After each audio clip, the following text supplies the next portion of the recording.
L'édito politique sur Europe 1 avec Le Figaro. Bonjour Vincent Trémollet de Villers. Bonjour Dimitri, bonjour Anissa, bonjour à tous. Bonjour Vincent. Alors ça y est, la liste des candidats, les candidats ont déposé leur candidature, les programmes sont dévoilés, la campagne express des législatives peut donc commencer. Finalement, cette décision de dissolution, elle permet de grandes clarifications. Vincent, Emmanuel Macron, finalement n'a-t-il pas eu raison avant tous les autres ? Alors c'est ce qu'explique Alain Malraux, le fils adoptif de l'écrivain, ce matin dans Le Figaro. Mais j'avoue que je penche pour ma part du côté de Nicolas Sarkozy, qui hier dans le journal du dimanche a trouvé les mots pour souligner l'absurdité de cette dissolution. On donne la parole aux Français quand ils ne se sont pas exprimés depuis plusieurs années, a dit l'ancien président, pas le soir même d'une journée où 25 millions d'entre eux viennent de voter.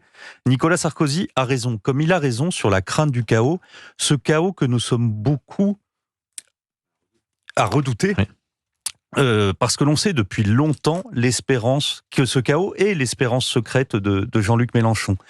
Une accélération du désordre qui permettrait enfin l'éclosion de mouvements révolutionnaires, c'est ce qu'attend le chef des Insoumis. Et c'est ce que lui a donné, de façon absolument inconséquente, Emmanuel Macron. C'est à l'aune de cette logique qu'il faut juger les dernières décisions de Jean-Luc Mélenchon.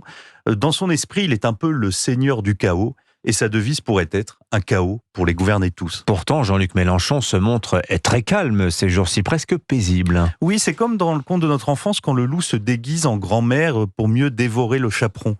Depuis quelques jours, Jean-Luc Mélenchon n'est plus que tempérance, humilité, discrétion. Il est même miséricordieux avec son ennemi de toujours, François Hollande, on dirait un vrai moine bénédictin. Mais derrière les sourires du bonze, on retrouve Manuel Bompard, le nettoyeur de la France insoumise. Et si la forme, c'est le fond qui remonte à la surface, nous voilà prévenus de ce que pourrait être l'exercice du pouvoir par Jean-Luc Mélenchon, notamment sa vision des ressources humaines. À la France insoumise, le chef décide quand il veut, qui a l'honneur de combattre à ses côtés et qui doit être écarté. En une nuit, les amis de 10 ans, les militants de la première heure, Garrido, Corbière, Simonet ont été virés plus rapidement que dans le plus libéral des cabinets anglo-saxons. Marine Tondelier parle de purge stalinienne, mais les trotskistes ne sont pas mauvais dans l'exercice. Ici, il s'agit même des lambertistes, et comme le dit le proverbe, trotskiste un jour, trotskiste toujours. On trouve aussi des candidats, Vincent, tout sauf rassurants dans ce nouveau Front populaire. Et c'est peu de le dire, nos amis les forains pourraient faire de cette coalition électorale une nouvelle attraction horrifiante, un nouveau train fantôme. On peut imaginer le cri des enfants si au premier virage, ils voient apparaître Jean-Luc Mélenchon, l'œil noir et le menton défiant, Philippe Poutou, l'œil rouge et le poing levé, Louis Boyard, l'œil vide et le propos confus. Et puis au virage suivant, c'est un candidat fiché S qui pratique le coup de poing avec derrière lui un activiste qui cible les candidats sionistes et a défendu l'imam Iqiyoussen. Et derrière, l'air bonhomme et faussement rassurant de François Hollande. Parce que oui, dans ce délire collectif, on trouve de tout.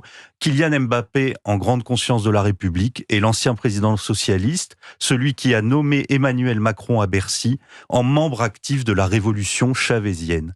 Lui qui promettait mordicus de défendre la social-démocratie face à la gauche radicale, se présente donc à Tulle sous les mêmes couleurs que Philippe Poutou.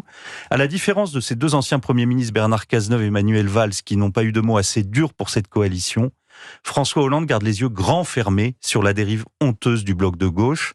Alors l'air fin, ses amis assurent que sa stratégie d'entrisme lui sera favorable, mais croire qu'un agneau, un renard même, pourra attendrir la meute des loups, c'est une naïveté qui, dans la tradition léniniste, vous fait entrer dans la catégorie des idiots utiles. L'édito politique sur Europe 1. Merci Vincent Trémollet de Villers.